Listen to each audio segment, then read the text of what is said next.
नमस्कार, मैं पुनीत पाठक और आप देख रहे हैं मध्य प्रदेश छत्तीसगढ़ में स्पेशली चुनाव को डेडिकेट करता हमारा खास बुलेटिन। दोनों प्रदेशों में साल के अंत में चुनाव है और इसकी तैयारी में बीजेपी कांग्रेस अपनी रणनीति पर अब बड़ी तेजी के साथ आगे बढ़ती जा रही। चुनावी साल में बयानों की आंच भी है और साथ में समीकरणों की पूरी तैयारी भी। सियासत की खिचड़ी में आज क्या पका, ये सब आपको बताने के लिए प्रतिदिन हम लेकर आते हैं चुनाव पर हमारा स्पेशल फोकस करता 23 में प्रदेश 24 में देश बुलेटिन।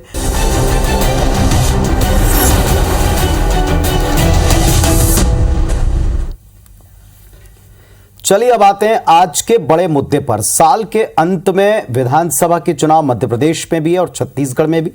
अगर मध्य प्रदेश में देखें तो कांग्रेस संगठन एक वर्ग को साधने में जुटी है और एक एक वर्ग के हिसाब से अपनी प्लानिंग कर रही है। इसी रणनीति के तहत मध्य प्रदेश कांग्रेस ने जनता को साधने, उनकी मांगों और समस्याओं को लेकर अभी से वचन पत्र के ड्राफ्ट पर काम शुरू कर दिया, जैसा 18 में किया। लगभग ये फाइनल भी हो चुका है। प्रदेश अध्यक्ष कमलनाथ के निवास पर आयोजित इस वचन पत्र समिति की बैठक में प्रदेश के सभी जिलों से मिले सुझावों के बाद इसे अंतिम रूप दिया गया। इधर बीजेपी कांग्रेस के वचन पत्र पर अभी से जमकर प्रहार कर रही है। इसे छलावा पत्र, झूठ पत्र, ऐसे कई नाम दे रहे। कांग्रेस के वचन पत्र पर दोनों पक्षों से हम चर्चा करेंगे, लेकिन इसके पहले आपको एक रिपोर्ट दिखाते हैं, तैयारी कैसे हुई और वार कैसे हुआ।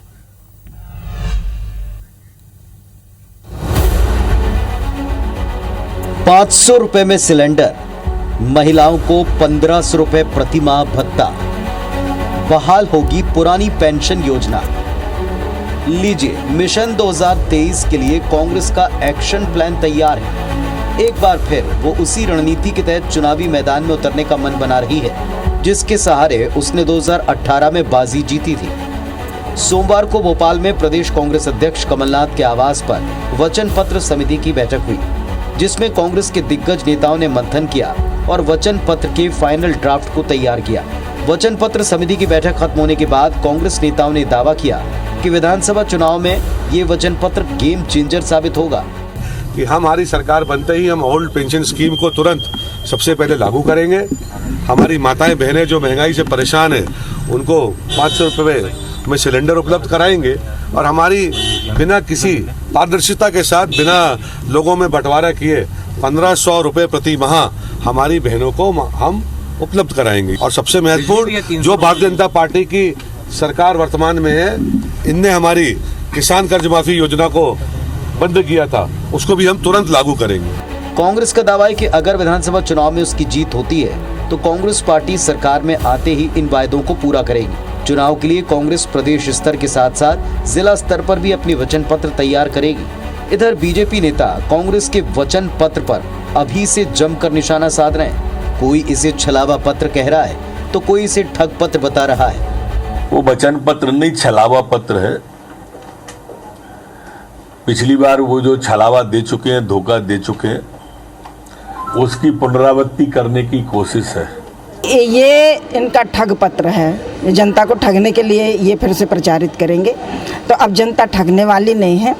मध्य प्रदेश की जनता जान चुकी है कि ठग पत्र से काम नहीं चलेगा, कार्यपत्र चाहिए हमें। बीजेपी नेता भले कांग्रेस के वचन पत्र पर चाहे जितने तंज कस लें, लेकिन 2018 में कांग्रेस ने अपने वचन पत्र के दम पर 15 साल के सत्ता के सूखे को खत्म किया था। एक बार फिर कांग्रेस नेता मंथन कर अपने वचन पत्र का फाइनल ड्राफ्ट तैयार करने में जुटे, जिस पर विपक्ष जमकर हमलावर है। सियासी वार पलटवार से इतर बड़ा सवाल ये, क्या 2018 की तरह 2023 में भी कांग्रेस का वचन पत्र वाकई गेम चेंजर साबित होगा? Bureau report, IBC 24। तो वचन पत्र किसी भी पार्टी का सबसे इंपॉर्टेंट एक आईने के समान होता है कि आप क्या जनता के बीच में, किन वायदों के साथ जनता के बीच में जाने वाले हैं। और पिछली बार कांग्रेस को इसमें बड़ी कामयाबी भी मिली, लेकिन अब की बार इसे झूठ पत्र, ठग पत्र और ऐसे तमाम नाम कहकर बीजेपी सिरे से खारिज करती है। हमारे साथ दोनों पक्षों के दो बड़े ही स्पष्ट वक्ता और प्रवक्ता, तेज तर्रार नेता जुड़े हुए हैं। अनिल पटेल साहब हैं, सह मीडिया प्रभारी भारतीय जनता पार्टी के। नमस्कार पटेल साहब, स्वागत है आपका। और धर्मेंद्र शर्मा जी हैं, कांग्रेस पार्टी के प्रवक्ता। नमस्कार धर्मेंद्र जी, आपका भी बहुत स्वागत है। अनिल पटेल साहब, आखिर अभी से बीजेपी जिसे ठग पत्र, झूठ पत्र और ऐसे तमाम नाम कह के खारिज कर रही है, कांग्रेस का दावा है इसी आधार पर हमने पिछली बार सरकार बनाई थी। निश्चित तौर से आप ठीक कह रहे हैं। देखिए, दिग्विजय सिंह का शासनकाल लोग भूल गए थे, लेकिन इन 15 महीनों में जो इन्होंने वादा किया, किसानों से कहा था कि हम 1 2 3 4 5 6 7 8 9 10 दिन में राहुल गांधी ने कहा था कि हम माफ कर देंगे कर्ज, और 10 महीने क्या है, 15 महीने में, 10 दिन में क्या 15 महीने में भी माफ नहीं कर पाए, और ना ही इन्होंने मुख्यमंत्री बता। इसी तरह से इन्होंने युवाओं को छलने का काम किया। उन्हें कहा था 4000 रुपए देंगे, वो भी देना नहीं दिया इन्होंने, और उन्होंने बैगा सहारिया भारिया जैसी बहनों को 1000 रुपया भी बंद कर दिया, और युवाओं को छला ही 35 लाख किसान डिफाल्टर हो गए। और कन्यादान में आज दिलाना चाहूंगा आपको, कन्यादान में इन्होंने कहा था कि 51,000 रुपए हम देंगे। कांग्रेस के साथी हमारे बैठे हुए वो बताएं कि कितनी बहनों को इन्होंने 51,000 रुपए दिया। इन्होंने ठगने का काम किया कि नहीं किया, इन्होंने झूठ बोला कि नहीं बोला, इन्होंने कपट किया कि नहीं किया। अब जनता इनको समझ चुकी है, इनके कपट के झांसे में नहीं आने वाली है। ये जो कपट पत्र ला रहे हैं, इसको जनता समझ गई है और इसको मुंह तोड़ जवाब देगी, और इनके अब छलावे में आने वाली नहीं है जनता। चलिए, धर्मेंद्र शर्मा जी हैं, आपकी बात का जवाब देंगे। धर्मेंद्र शर्मा जी, कि पिछली बार जनता आपके भुलावे में आ गई थी, अब की बार नहीं आएगी क्योंकि 15 महीने का शासनकाल देख चुकी है, बीजेपी का तर्क है।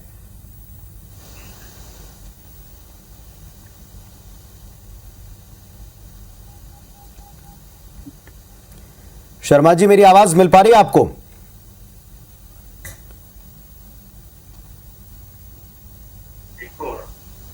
धर्मेंद्र शर्मा जी, मुझे सुन पा रहे हैं आप?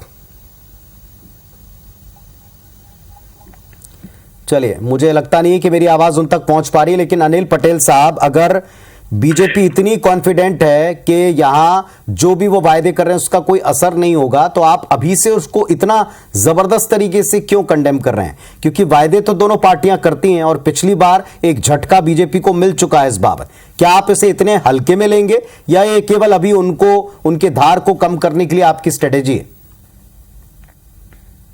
देखिए, क्या है, ये अगर कोई इनके छलावे में आता है तो भारतीय जनता पार्टी इसको पुरजोर जनता को बताने वाली है, याद दिलाने वाली है।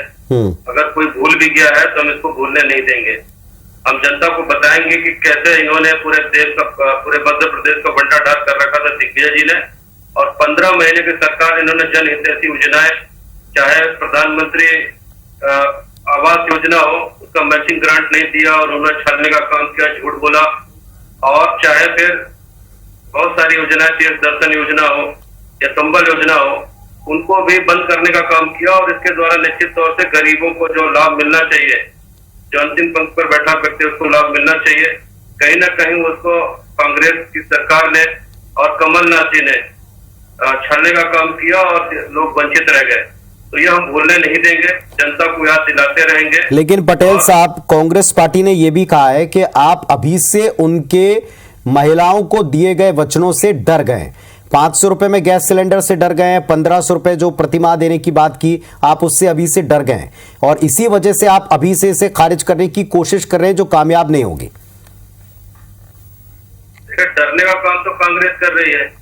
जब हमने महिलाओं को सशक्तिकरण के लिए लाडली बहना योजना लाई और हमने 1000 रुपए देना चालू किया, उसका पंजीयन इन्होंने देखा कितने बहुत संख्या में हो रहा है, उसमें कोई दिक्कत नहीं हो रही है, तो कांग्रेस इससे भयभीत हो गई। और भयभीत होकर के पहले तो इन्होंने इसका विरोध किया, इस योजना का, बोला ये सब बेकार है, कोई मतलब नहीं है, इसमें लाभ नहीं मिलेगा, बहुत लोग छूटे जा रहे हैं। जब इन्होंने देखा कोई नहीं छूट रहा है, तो फिर उन्होंने आनंद फानंद में डर के मारे इन्होंने घोषणा कर दी कि हम तो सरकार आएगी तो 1500 रुपए देंगे। तो नहीं, लेकिन युद्ध के मैदान में, लेकिन चुनाव के मैदान में आप भी जानते हैं पटेल साहब कि इस तरह के वायदों से एक बड़ा इंपैक्ट खड़ा हो सकता है। धर्मेंद्र शर्मा जी हैं कांग्रेस पार्टी की तरफ से, अगर अब आप मुझे सुन पा रहे हैं धर्मेंद्र जी, आपके वचन पत्र को ठग पत्र, झूठ पत्र और 15 महीने देख चुकी है प्रदेश की जनता, अब इसके बुलावे में नहीं आएगी, ये बीजेपी का दावा है। नमस्ते पुनीत जी। नमस्कार। आप देखिए, 18 सिंह जी को मध्य प्रदेश मंत्री बने हो गए, और ये भाजपा के नेता प्रवक्ता बड़ी बेशर्मी से 15 महीने की सरकार को लेकर उल जलूल बयान देते हैं। क्या ये बता सकते हैं कि 2300 घोषणाएं, 2300 से अधिक घोषणाएं मुख्यमंत्री शिवराज सिंह चौहान जी ने जो की, वो आज भी अधूरी हैं? क्या कारण है कि पिछले 18 साल से मध्य प्रदेश लगातार महिला अत्याचार में नंबर 1 है? एनसीआरबी का डाटा उठा लीजिए। अरे कमलनाथ जी एकमात्र ऐसे नेता हैं, उन्होंने जो कहा वो किया। 15 महीने की सरकार में किसानों के कर्ज माफी का काम कमलनाथ जी ने किया। 100 रुपए 100 यूनिट बिजली बिल देने का काम कमलनाथ जी ने किया। शुद्ध के लिए युद्ध किसने चलाया? कमलनाथ जी ने चलाया। भू माफिया हो, रेत माफिया हो, या खनन माफिया हो, या शराब माफिया हो, इस सब की कमर तोड़ने के लिए माफिया के खिलाफ जो कार्रवाई अब तो नए वायदों की बात करें धर्मेंद्र शर्मा जी, अब तो नए वायदों की बात करें। आप सुन नहीं पाए, लेकिन उन्होंने कहा कि उन्होंने 1,000 रुपए देने की घोषणा की, आपने डर के मारे उसे 1,500 कर दिया। आप केवल प्रलोभन दे रहे हैं, लालच दे रहे हैं, और ये तक कह रहे हैं प्रदेश के गृह मंत्री कि आपको सत्ता में आना नहीं है, पूरा करना नहीं है, इसीलिए आप बड़ी बड़ी बातें कह रहे हैं। ये शिवराज सिंह चौहान जी का डर है कि जब कमलनाथ जी ने ये बोल दिया कि 1,500 रुपए महीना हम प्रत्येक महिला को सम्मान निधि के तौर पर देंगे, और उसके साथ साथ ओल्ड पेंशन स्कीम, जो पेंशन धारियों का सबसे बड़ा अधिकार है। एक व्यक्ति अपनी पूरी जवानी शासन की नौकरी में बिताता है और उसका बुढ़ापा सुरक्षित नहीं है। वो अपने बुढ़ापे में किसकी तरफ देखेगा? उसके सहारे के लिए ओल्ड पेंशन स्कीम देने का वादा कांग्रेस पार्टी ने किया है, और हमारी तीनों सरकारों ने उस वादे को पूरा भी किया है। पुनीत जी, आप देखिए राजस्थान, छत्तीसगढ़ या हिमाचल प्रदेश, ठीक बात है, तीनों जगह पुरानी अनिल पटेल साहब, ये तीन चीजें गेम चेंजर साबित हो सकती हैं। महिलाओं को 1,500 रुपए, 500 रुपए का सिलेंडर, ओल्ड पेंशन स्कीम। 500 रुपए में प्रत्येक महिला को गैस सिलेंडर हम देंगे, प्रत्येक घर को देंगे। हाँ जी पटेल साहब, आप ही को देना उत्तर। देखिए क्या है, ये तीनों में छल रहे हैं, तीनों में झूठ बोल रहे हैं। ये ना तो गैस सिलेंडर देने वाले कैसे देंगे, इनकी क्या ब्लूप्रिंट है, क्या योजना है? हम राजस्थान में दे रहे हैं पटेल साहब, हम झूठे जुमले नहीं बोलते। का काम कर रहे हैं। 2 करोड़ युवाओं को रोजगार देने की बात करने वाली भाजपा की तरह हम झूठ नहीं बोलते। आपने बोला था हर गरीब के खाते में 15 लाख रुपए आएंगे, क्या हुआ? 15 लाख आ गए क्या? 2 करोड़ युवाओं को रोजगार मिल गया क्या? बहुत ही महंगाई की बात अब की बार मोदी सरकार, आपने आप बताया ना क्या महंगाई कम हो गई? 400 रुपए का गैस सिलेंडर 1,200 रुपए का हो गया। आप लोग पता नहीं किस बेशर्मी से बात करते हैं। आपको तो बोलना ही नहीं चाहिए। आप लोगों को डिबेट में आने का भी अधिकार नहीं है। आप लोगों ने इतना झूठ बोला है देश से और प्रदेश की जनता से। धर्मेंद्र जी मुझे एक उत्तर लेने दीजिएगा। धर्मेंद्र जी मुझे एक उत्तर लें। अनिल जी, मेरा एक बड़ा स्पष्ट सवाल था कि ये तीनों एक आधी आबादी से, बल्कि मैं कहूंगा पूरी आबादी से जुड़ते हुए प्रश्न है। कर्मचारी वर्ग के लिए ओल्ड पेंशन स्कीम, दूसरी बात 1,500 रुपए प्रतिमाह देना, और तीसरी बात जिस तरीके से 500 रुपए में गैस सिलेंडर, ये बहुत बड़ी तरीके से लोगों को प्रभावित कर सकती है घोषणाएं। नहीं लगता भारतीय जनता पार्टी इसका क्या काट लाएगी? जो तीनों वादे कर रहे हैं, ये तीनों वादे इनके छलावे हैं। ये जो 1,500 का इन्होंने वादा किया, ये भारतीय जनता पार्टी को देख करके नकल करने का इन्होंने प्रयास किया कि 1,000 भाजपा दे रही है, ये झूठा वादा कर रहे हैं कि हम 1,500 देंगे। ये पहले भी अपने वादे में फेल हुए हैं। और जो 500 रुपए गैस सिलेंडर में बात कर रहे हैं, ये भी झूठा वादा कर रहे हैं, ये कुछ कर नहीं पाएंगे। हम राजस्थान में दे रहे हैं, पुनीत जी आप इनसे पूछिए। पेंशन स्कीम पटेल साहब वो दावा कर रहे हैं हम राजस्थान में दे रहे हैं, ऑलरेडी देना शुरू कर चुके हैं। नहीं दे रहे हैं, कहीं नहीं दे रहे हैं, सिर्फ झूठ बोल रहे हैं। इन्होंने तो कहा था हिमाचल में हम 1,500 दे रहे हैं। 2 करोड़ युवाओं को रोजगार देने की तरह हमने झूठ नहीं बोला। 15 लाख रुपए गरीब के खाते में आपके गृह मंत्री ने बोल दिया, वो तो चुनावी जुमला था। आप पता कर लीजिए राजस्थान में, आप पता कर लीजिए राजस्थान में 1 अप्रैल से प्रत्येक परिवार को 500 रुपए में गैस सिलेंडर मिल रहा है।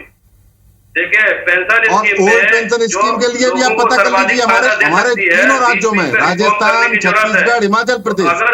आप झूठ मत बोलिए, आप बताइए किस गरीब के खाते में 15 लाख रुपए आए? पुरानी पेंशन। अरे पटेल साहब आप बताइए ना, 2 करोड़ युवाओं को हर साल रोजगार देने का वादा किया था प्रधानमंत्री जी ने, क्या हुआ? 9 साल हो गए उनको प्रधानमंत्री बने हुए। इस हिसाब से तो 18 करोड़ लोगों को रोजगार मिल जाना चाहिए था युवाओं को, और कर्मचारियों के लिए लाभकारी सिद्ध होगी। इसमें भी कांग्रेस इनको गुमराह करने का पटेल साहब विपक्ष के किसी सवाल का तो जवाब दीजिए। चलो आप दोनों पक्षों के लिए तो बड़े सीधे सीधे सवाल है मेरे। धर्मेंद्र शर्मा जी, मैं अब आपसे शुरुआत करता हूं। बार बार भारतीय जनता पार्टी कह रही है कि पिछली बार जनता ने आपको अवसर दिया, आपके वचन पत्र पर भरोसा किया, लेकिन वचन पत्र के अधूरे वायदों से पार्टी की सरकार जिस तरह बीच में टूटी, क्या अब उसी तरह के वचन पत्र पर, उसी तरह के वचनों पर वापस प्रदेश की जनता यकीन कर पाएगी?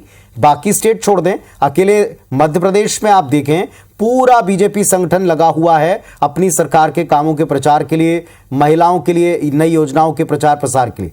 आप कैसे इससे पार पाएंगे? पुनीत जी, मैं पूरी जिम्मेदारी के साथ आपसे कह रहा हूँ, पूर्ण बहुमत की सरकार माननीय कमलनाथ जी के नेतृत्व में बनने जा रही है और 50 से 60 सीट भी अगर भाजपा जीत जाए तो बड़ी बात मानना। यह हालत है मध्य प्रदेश में भाजपा के कुशासन की। ये लोग केवल क्या आधार है आपके इस दावे का? मैं आपको बता रहा हूँ, अभी इनकी विकास यात्रा निकली, पूरे प्रदेश में क्या फजीयत हुई विकास यात्रा की।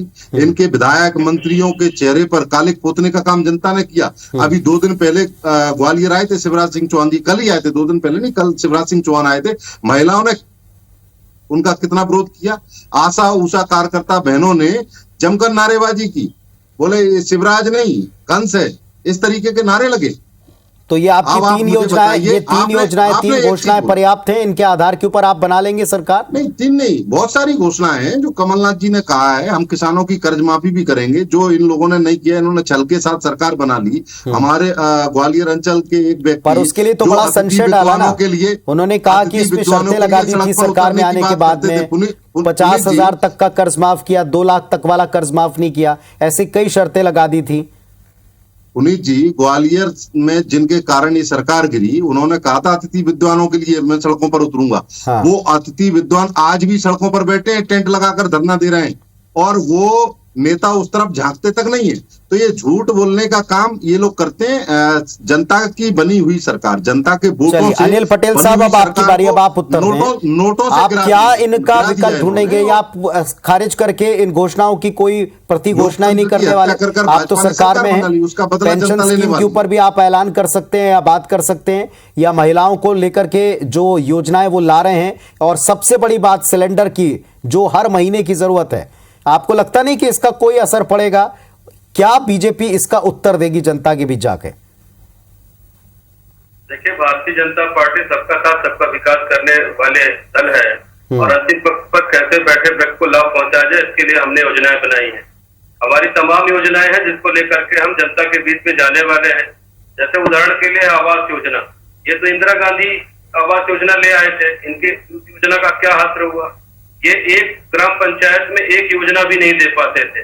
लेकिन मैं आपको बताना चाहूंगा कि 24 तारीख को माननीय प्रधानमंत्री जी रीवा आ रहे हैं और सभी पंचायतों को इसमें सम्मानित करने का काम करेंगे, और केवल रीवा मात्र में 4 लाख आवासों का गृह प्रवेशम का कार्यक्रम कर रहे हैं। ये कांग्रेस की सरकार कभी कल्पना कर सकती थी क्या? नहीं, मेरे सवाल का उत्तर नहीं मिल पा रहा इसमें पटेल साहब, मेरे सवाल का उत्तर नहीं मिल पा रहा। आप भी समझ रहे हैं कि जो मैं कह रहा हूं कि इस योजना का 500 रुपए सिलेंडर का, इस घोषणा का बड़ा इंपैक्ट हो सकता है, क्योंकि आप सोचिए 1200 रुपए जो दे रहा है वो 500 रुपए में अगर सिलेंडर प्राप्त करेगा, ये महिलाओं को यकीन दिलाने में कांग्रेस पार्टी कामयाब हुई, तो आप क्या काट लाएंगे इसकी? देखिए, हमारे पास तमाम काट है इसकी। एक तो महिलाओं के सशक्तिकरण के लिए अभी हमने 1000 रुपए देने का घोषणा किया है, और अगले महीने से 1000 प्रति महिला को मिलने लगेगा। नंबर 1, गिनते जाइएगा। दूसरा जो है वृद्धा पेंशन हम दे रहे हैं। अगर एक घर में 2 वृद्धा है तो प्रत्येक वृद्धा को 1000 वो मिलने वाला है। ऐसा ये हो गया 3000। किसान सम्मान निधि भी मिलती है 6000 केंद्र सरकार की, और प्रदेश सरकार की मिलती है 4000, 7000 रुपया। ये अगर इस तरह से हम बात करें लाडली बहना की भी, तो लाडली बहना में दे ही रहे हैं। तो अगर 2 लाडली बहना है, अगर एक परिवार में, धर्मेंद्र शर्मा जी, पर्याप्त होंगी आपकी घोषणाएं? देखिए, वो गिना रहे हैं कि इतना पैसा हम लगातार दे ही रहे हैं। जी, मैंने आपके माध्यम से इनसे पूछा, मिल सकता है। पटेल साहब, आप बताएं 15 लाख रुपए प्रत्येक गरीब के खाते में आ गए क्या? वो आपने जुमला बोल दिया बाद में। 2 करोड़ युवाओं को रोजगार देने का वादा किया था, बाद में आपने उसको जुमला बोल दिया। तो आप झूठ बोलते हैं, ये जनता समझ चुकी है। और कांग्रेस पार्टी ने जितने वादे किए हैं अपने वचन पत्र के माध्यम से, वो सारे पूरे किए। अन्य राज्यों में आप उठा लीजिए, अन्य छत्तीसगढ़, हिमाचल प्रदेश, राजस्थान, आप चले जाइए। आपकी क्या हालत है, विकास यात्रा में जनता ने आपको बता दिया। आपने जनता की चुनी हुई सरकार, वोटों से चुनी हुई सरकार को नोटों की दम पर गिरा दिया। उसका बदला 2023 के चुनाव में जनता आपसे लेने वाली है। और जिन बिकाऊ लालों के दम पर आप सरकार में बैठे ना, उनमें से एक भी बिकाऊ लाल नहीं जीतने वाला। ग्वालियर चंबल संभाग से लेकर पूरे मध्य प्रदेश में भाजपा का सुपड़ा साफ होने वाला है। जनता समझ चुकी है कि आप केवल और केवल झूठ और जुमले बोलते हैं। जनता के मुद्दों से आपको कोई लेना देना नहीं है। माफियाओं की दम पर चला रहे हैं शिवराज सिंह जी अपनी सरकार, चाहे रेत माफिया हो, शराब माफिया हो, यही माफिया सारे के सारे माफिया हावी हैं इस सरकार। चलिए अब जरा फाइनल आप दोनों एक एक उत्तर दीजिएगा। अनिल पटेल साहब, तो भारतीय जनता पार्टी कॉन्फिडेंट है उसको इन वचन पत्रों में की गई घोषणाओं के उत्तर में कोई नई घोषणा करने की जरूरत नहीं पड़ेगी सरकार को या बीजेपी को, ये तय रहा, या आपको भी इसके उत्तर देने पड़ेंगे? देखिए, जो इनकी घोषणाएं आ रही हैं वो सारी घोषणाएं भारतीय जनता पार्टी की नकल की घोषणाएं हैं और झूठ की घोषणाएं हैं। ये जैसे 1000 है तो कह रहे हैं हम 15 देंगे, हमने किसान सम्मान दे रहे हैं तो इसकी काट ले रहे हैं कि हम 500 रुपए सिलेंडर में देंगे। किसानों का कर्ज माफ कर दो, के जब आप उसको मिलाएंगे तो साल में हम 45-50 हजार रुपया प्रति परिवार को देने का काम आर्थिक सशक्तिकरण आप घोषणा करिए ना। हमने किसानों की कर्ज माफी की थी, आप उस कर्ज माफी को कर देते। आपने जब सरकार बना ली तो पटेल साहब आप किसानों का कर्ज माफ कर देते। आप 18 साल से मध्य प्रदेश में सरकार में हैं, 500 रुपए में गैस सिलेंडर देने का ऐलान आप कर देते। लेकिन आपकी नीयत में खोट है। आप जनता को केवल लूटना और छलना चाहते हैं, आप जनता के लिए करना कुछ नहीं चाहते। भाजपा के नेताओं ने केवल जनता को छला है, झूठ बोलकर, झूठी घोषणाएं कर हर बार एक। चलिए ये तो तय पटेल साहब और शर्मा जी, ये तो तय जनता करती है कि उससे किसने सच बोला किसने झूठ बोला। लेकिन ये बड़ी घोषणाएं, इन बड़ी घोषणाओं से एक बड़े वर्ग का प्रभाव आपके साथ में जुड़ेगा, या सत्ता पक्ष के मुताबिक जो सत्ता पक्ष कह रहा है कि उनकी योजनाओं से लोग लाभान्वित है, आप पर यकीन नहीं करेंगे, ऐसा होगा? ये देखेंगे। फिलहाल ये गेम चेंजर साबित होता है या केवल एक घोषणाओं का पत्र साबित होता है, ये जरूर देखा जाएगा। बहस तो चलती रहेगी चुनाव तक। आप दोनों का शुक्रिया, धन्यवाद आपका अपनी बात रखने के लिए। नमस्कार।